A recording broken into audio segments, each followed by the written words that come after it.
you're just tuning in, welcome back to the county famous show, Drew Clones Have Got Talent. It's the only show where I see if Drew clones have got talent. Now, before that commercial break, you saw an extremely emotional performance from audience favorite, Dead Drew. Can I hear it for Dead Drew, everybody? Okay. Up next, we've got something special. This performance is from a newcomer. His name is Drew, that talks about the American Idol experience. He canceled? He canceled. Looks like I have to do everything by myself around here. This show sucks! American Idol. If you grew up any time in the mid-2000s, then this is a familiar name for you. And hey, how could it not be? The show was an absolute sensation. Everyone wanted a chance to be on the show and show their singing abilities to the world. Everyone was watching it, and that included a 5-year-old me. So I was only like around 5 years old when this show was really in its prime, so I don't really remember much. All I really remembered is that I really liked seeing people do terribly. Come on, watching people go on stage on American Idol and then do horribly was just some of the best content on TV at the time. Of course, with a show as big as American Idol, there's bound to be merchandise. I distinctly remember the fact that a weird set of American Idol-based Happy Meal toys at McDonald's existed, and that is exactly where my memory ends. I do not remember a single piece of content included in that Happy Meal promotion, and I don't need to know any more. Probably the most popular pieces of American Idol memorabilia was the video games based on the show. Me personally, I had the American Idol video game for the PlayStation 2. Was I good at it? But no, this is not enough! I don't want to embarrass myself in the comfort of my own home. I want to embarrass myself in front of hundreds of people. Enter the American Idol experience. Opened on February 14th, 2009, this attraction replaced Doug Live at Disney's Hollywood Studios.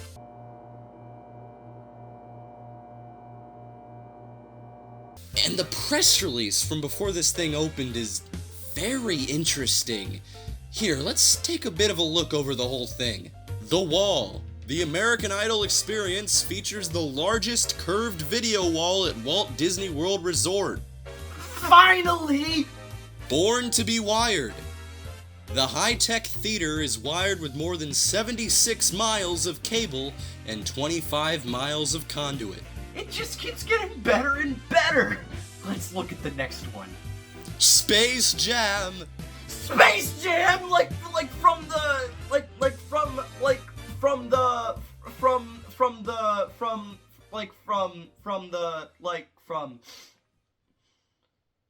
movie where Michael Jordan plays basketball with the Rabbit Man. The show let actual part guests perform on an American Idol stage, letting audience members vote on whoever they thought was the best, along with a panel of judges. If you planned on performing this show, your whole day began by going to the audition center and picking from one of over 150 songs to hopefully impress the judges enough to perform in front of a full audience. If you are actually chosen to perform, you get to be at the first performance of the day, which was usually at around 2 p.m. each day. If you are really very good, you get to perform at the next show at 4, again at 5, then at 6, then at 7. You might notice a slight catch when it comes to the process of the show. If you're a really good singer, the American Idol experience can become a full day experience.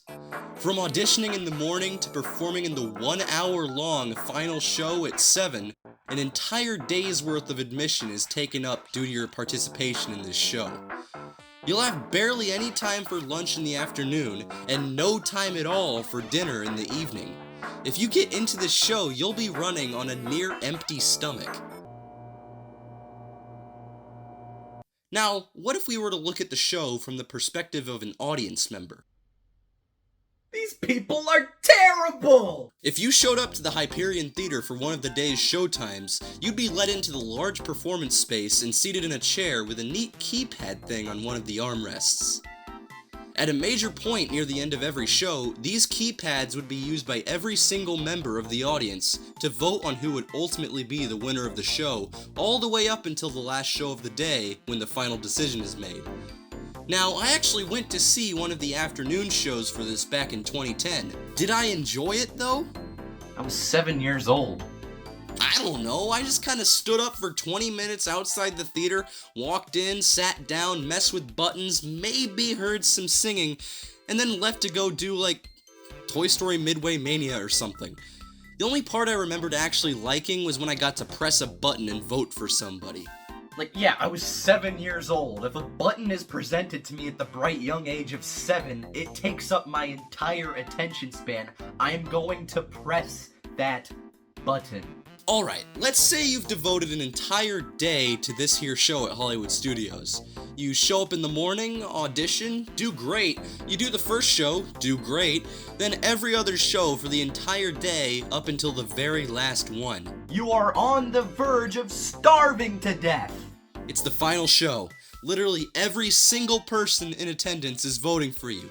Even that guy. Hi, that's me. Congrats, you won! You dedicated an entire day to this show. You beat out all the other weird tourist people. You're above them, better than them. Probably not by much. You may be wondering now, what on earth could your prize possibly be? All this work and effort paying off with a ticket to go audition for the actual American Idol. You spent an entire day of your $1,000 vacation doing this show, and guess what? It was all fake. Here's your Willy Wonka ticket. Get the hell out of here! Now, I'm sure that if you actually performed in the show and won for the entire day, you'd be overjoyed to get this ticket to finally get in front of the whole world on the actual TV show. But if you look at the whole thing in perspective, doesn't that kind of seem like a bit of a slap in the face? You spend a whole day, over $100 of park admission possibly, inside one building, working on one show. You win a big event, and your prize is permission to do something literally anybody else could do. That's like waiting an entire day to get a lightning lane for the magic carpets of Aladdin over in Adventureland. The line to scan it is longer than the actual standby line. Of course, the fun can't last forever. After overstaying its welcome for a way too long 6 years, the American Idol experience finally closed at the end of August 2014. Now, I don't know about anyone else, but I'm like 90% sure that this was way past the show's point of relevance amongst American culture. However, the removal and subsequent closure of this show is also one of the ones that marks the end of the park's studio era. It began the switch from that of taking visitors behind the scenes of the movies they enjoy, and changing the focus to fully immersing visitors into large themed lands based on the movies they enjoy, with stuff like Toy Story Land or Star Wars Galaxy's Edge.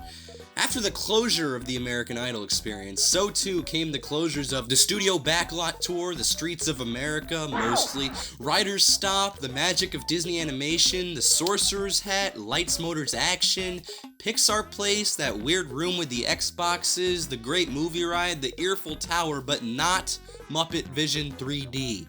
They have standards. So, what replaced this show based on what was, at the time, one of the biggest phenomena in all of America? A show that, while simple in concept, sure, became the dream of so many aspiring performers in the country? The Frozen sing-along. The Frozen sing-along.